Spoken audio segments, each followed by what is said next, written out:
mais tey Seck bi ñu teg est-ce que aussi Seck boobu léegi déjà duggul sax ñam est-ce que gisoo nit par exemple bu fekkee moom la teg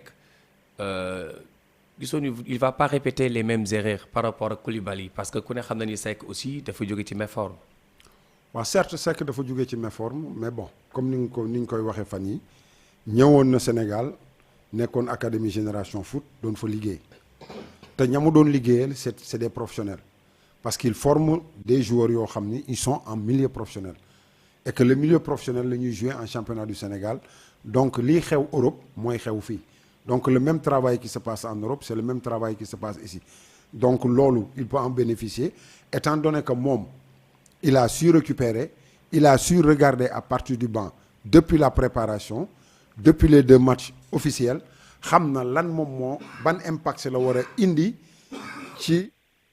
bi ak li ñu koy xaar moom ak Niakhaté mës nañ leen boole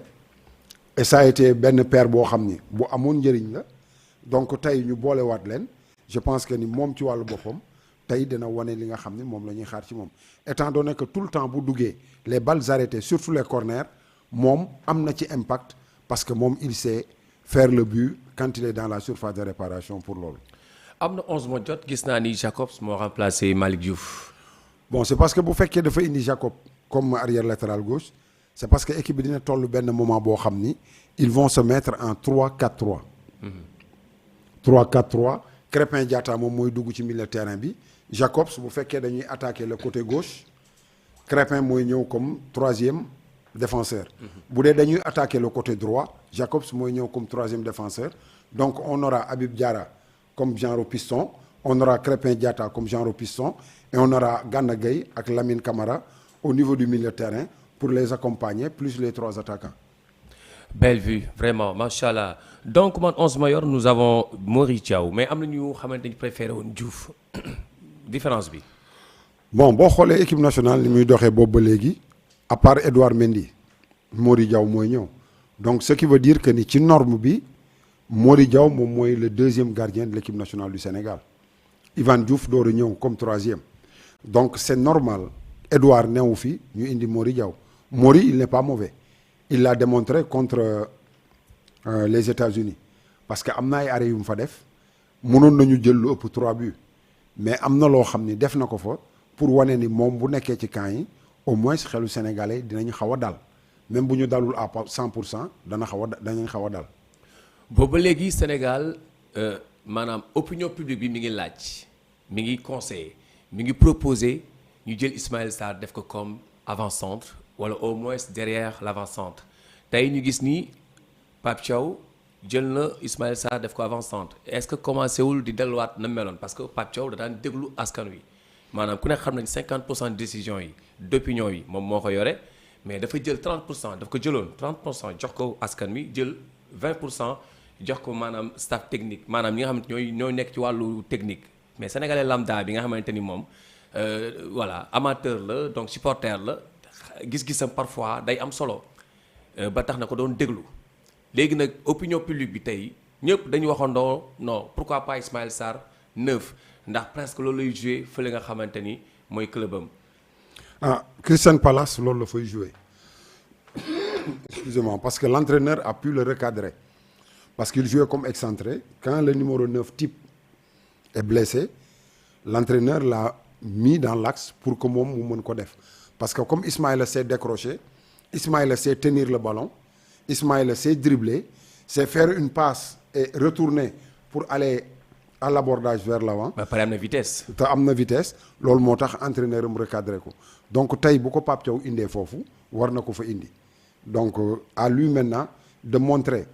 ce qu'il a montré contre la Norvège pour marquer les 2 buts qu'il a marqués faire marquer Ibrahima Mbaye et marquer les 2 buts qu'on attend de lui plus le but de Sadio Mané pour que le score soit au moins un score de 4-0 voire un score de 3-0 maintenant Ismaïla le Sénégal tout le Sénégal ñi ngi ci gannaawam di ko xool. alors donc balaa ñuy ñëw ci donc 11 type bi pour ma effectivement citer ko donc li ñu nar a gis tey mooy un jeu direct wala un jeu à la fois rotation, donc horizontal, à la fois vertical. Alors, Logis. Mais ce que tu as dit, mais l'ol moyen. Donc il y aura de la percussion, il y aura de la verticalité, il y aura un jeu horizontal et un jeu en diagonale.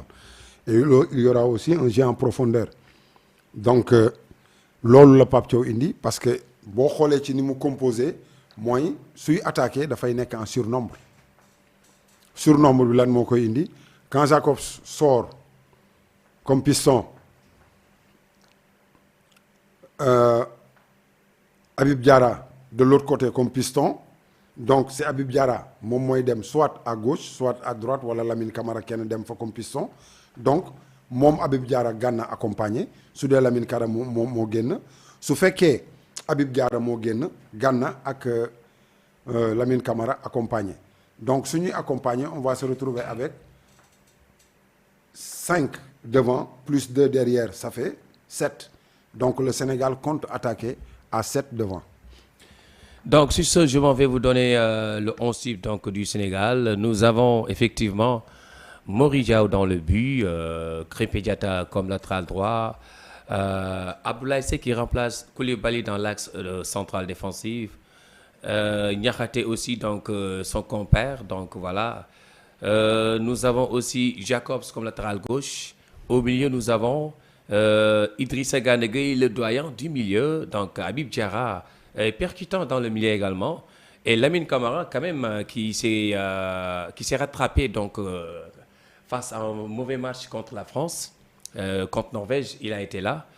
Alors donc Ibrahima Mbaye que tout le monde réclamait donc sa titularisation, surtout. Et effectivement, comme prévu, comme proposé aussi à travers l'opinion publique, nous avons aussi Ismaël Sarr qui désormais remplace Nicolas Jackson, qui a été un peu muet. Bon, malgré tout, quand même, il était là quand même. Hein. Il a même marqué donc un but contre France que l'arbitre a fait refuser. Et après, on a revu donc les images comme quoi qu'il n'était pas en hors-jeu. Alors, nous avons Sadio Mané qui est encore là en tant que cadre.